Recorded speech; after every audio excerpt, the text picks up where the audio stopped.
हे welcome. मैं प्रियंक गाड़ा हूं और मैं आपको क्विकली दिखाने वाला हूं कि इस कोर्स में क्विक लैब्स का यूज़ कैसे होता है। क्विक लैब्स एक interactive hands on lab platform है बाय गूगल क्लाउड। यहीं पे आप एक्चुअली काम करते हो, सिर्फ वीडियोस देखना नहीं। इस कोर्स में 6 मॉड्यूल्स हैं और ऑनेस्टली गूगल क्लाउड में सिक्योरिटी कोई कॉम्प्रोमाइज़ वाली चीज़ नहीं है।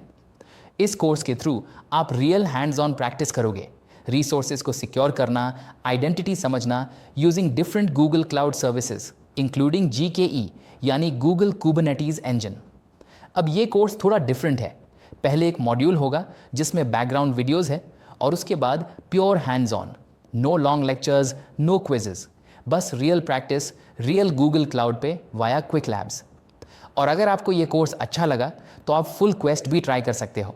उसमें एक चैलेंज लैब होता है जहां आपको मिनिमल गाइडेंस मिलेगी और खुद सोल्यूशन बिल्ड करना होगा। कोर्स कंप्लीट करने के बाद आप गूगल क्लाउड का डिजिटल स्किल बैज भी अर्न कर सकते हो। बस google.quicklabs.com पे जाओ और सर्च करो secure workloads in Google Kubernetes Engine and ensure access and identity in Google Cloud. That's it. चलो लेट्स गेट स्टार्टेड।